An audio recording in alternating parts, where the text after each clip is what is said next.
Let's start with the biggest story. Netflix has confirmed that AI assisted workflows have now been used on nearly 300 productions. Now, notice the wording. They didn't say AI created 300 movies, they said AI workflows, and that's a very important distinction. We don't actually know what the models they are using. Is it Kling, Cdance, LTX, or an internal AI model? Or they simply use AI for cleanup, roto, upscaling, dubbing, previs, concept art, or localization. Netflix hasn't shared those details, and honestly, I don't think they ever will. Because if you spend months of building a workflow that saves millions of dollars, why do you publish it for your competitors? That's where I think a lot of people are asking the wrong question. Everyone wants to know what AI model is Netflix using. The better question is what production problems are they solving? Because that is where the real value is. In VFX, we know the hardest part isn't generating pretty images, it's about fixing shots, matching continuity, removing tracking markets, clean plates, integrating CG, dark edges, and making impossible deadlines on time with a better quality. AI can absolutely help with those tasks. But here is something I think many people outside the industry underestimate.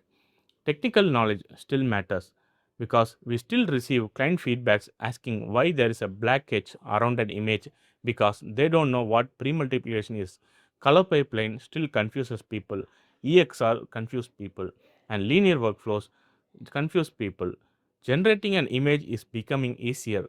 Finishing a shot for a delivery is still difficult. So, yes, AI is changing production, but experienced artists who understand pipelines are still incredibly valuable. And next up, Foundry officially released SmartRoto. If you ever spend weeks of roto mats frame by frame, this is probably one of the most exciting announcements of the year. SmartRoto uses machine learning to help to generate roto shapes, while still allowing to artists to refine the results using splines. And that's the important part. Control. Controlling splines. Personally, I like this direction much more than one click AI generated alphabets because compositing is not about pressing a magic button, it's about making an artistic decision. That said, I do have one big criticism. I genuinely think smart rotos should simply be included with NukeX. Nuke already has one of the highest subscription costs in the industry. Adding another paid product on top feels difficult to justify. We've seen something similar before. Foundry introduced CaraVR as a separate product and eventually it became part of Nuke. So I wouldn't be surprised if SmartRoto follows a path in the future. Regardless, I am excited to try it because AI that helps artists instead of replacing artists is where I think industry should be heading. Last week, Side Effects has officially released Houdini 2022. And honestly, this release reminds me why Houdini keeps getting stronger every year. There are improvements to Copernicus, more Apex animation tools, USD workflows continues to improve, effects upgrades, and perhaps more interestingly, more work around the Gaussian Splats. One thing I always admired about side effects is how quickly they adapt. Every major industry shift eventually becomes part of Houdini. Procedural workflows, USD, Solaris, machine learning, and now Gaussian Splats. They don't seem interested in chasing trends. They're interested in building a system that artists can actually use. If you are technical artist wondering which software will stay relevant over the next decade, Houdini continues makes a very strong case. It's all about adding a value. If you compare the pricing with Nuke, it looks somewhat similar, but the value that each software is providing is not balanced, I would say. Speaking of Nuke, a new compositing application called Comp has entered in alpha stage. It's currently available for Windows and Apple Silicon Macs, and Linux support is planned later. I always enjoy seeing a new compositing software because competition is always healthy. Nuke shouldn't be a only serious option. Fusion shouldn't be a only alternate. Open source projects deserves attention too. But can we talk about the name? Calling a compositing software as a comp is probably one of the hardest thing to search for. Imagine trying to Google comp tutorial. You will probably find compositing tutorials of Nuke instead of actual comp software. Branding matters. Hopefully, they eventually choose something a little more distinctive because the project itself is genuinely interesting. And I hope it won't be ended up with Natron like halfway through cutting up the open source support and moving it as a Siggraph is only days away. And every year, this conference gives us a glimpse of where the computer graphics is heading. This year feels like especially important because we are no longer talking about only rendering. Now it's AI, stimulation, spatial computing, robotics, Gaussian splats, and real time production.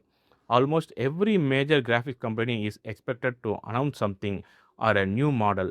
So don't be surprised if next week VFX dailies ended up being even bigger with new AI announcements that was happened in Siggraph.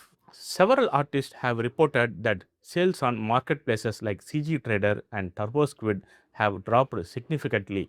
Many blame AI, and yes, AI is definitely part of the equation. If someone can generate a concept art instead of buying reference, that's a fewer purchase. If AI speeds up blocks out, that's a fewer purchase. And I don't think AI is the entire story. The market has also become saturated. Studios are spending less, and gaming industry has been slowed. Many developers are producing assets internally. Interestingly, though, artists are still reporting demand from game development and especially 3D printing. And I don't think the asset market is dying. I think it's changing. Artists who sell generic assets maybe struggle. Artists who sell specialized production quality assets will probably continue finding new customers. And speaking of industry changes, Gaussian Splat just keep appearing everywhere. A year ago, they mostly existed inside research papers. Now they are showing up inside Houdini, photography tools supporting them. Companies are experimenting with production workflows. Research is moving incredibly fast. This is usually how a technology becomes new mainstream. First researchers, then open source developers, then software companies, finally production studios. I don't think Gaussian Splats will replace traditional pipelines overnight, but I don't think they will become another important tool sitting behind photogrammetry, LiDAR, and traditional VFX workflows for 2.5D compositing. And finally, Nvidia announced that Omniverse Enterprise is becoming free. Whenever a huge company gives a software away, I always ask one question: why? I don't think it's simply generosity. Nvidia wants USD become a industry standard. The more the studio builds USD based pipeline, the more demanding those pipeline are become. And guess who sells GPU needed to run them? Nvidia.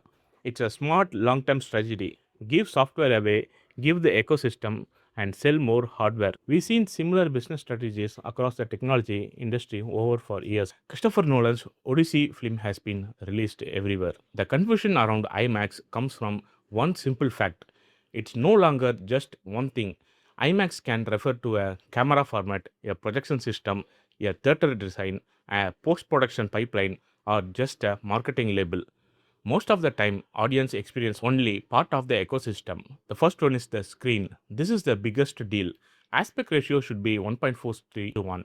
Massive height, not just width, designed to fill all your entire field of view. If the screen is in 1.43 to 1, you are already not in a full IMAX experience territory. And the second is the projection format. Two legit versions: IMAX 70mm film projection, the gold standard; IMAX GT dual laser, modern equivalent for many theaters. Anything else, single laser Xeon, just standard digital, still IMAX branded, but not peak IMAX. And the third one is camera format, optional but still important. Shot on IMAX 70mm cameras like Christopher Nolan uses, or at least partially shot on IMAX. If the film wasn't shot on IMAX, the theater can still be real IMAX, but you're not seeing true IMAX capture, just a presentation on the theater screen. And the fourth one is theater itself. A true IMAX theater, often called IMAX GT, has giant 1.43 screen, custom geometry, steep seating, close viewing, specialized projection system, sound system. Regular multiplex IMAX camera uses 1.90 to 1, small, retrofitted. That's what people call as the simple test. if if the movie is projected in 1.43:1 screen and shot on 70 IMAX film and actually uses proper IMAX footage, you are watching real IMAX. If not, you are watching IMAX branded presentation. Looking across all these stories, I think there is one clear trend. AI isn't replacing every VFX artist tomorrow. Instead of quietly changing how studio works, the artists who understand production pipeline, automate USD, machine learning tools, and new workflows are going to have a huge advantage next few years. The technology will keep changing. That is inevitable. The question is whether we change it. I love to hear your thoughts. Do you think Netflix AI strategy is become overhyped, or should SmartRoto will be included in NukeX? And what's your opinion on Gaussian Splats? Are they future of production or just another interesting technology? Let me know in the comments. If you enjoyed this video VFX Daily, don't forget to like the video, subscribe or more for VFX news every week. I'll see you in the next one. Thank you for watching. Subscribe for topicroomvfx.com again.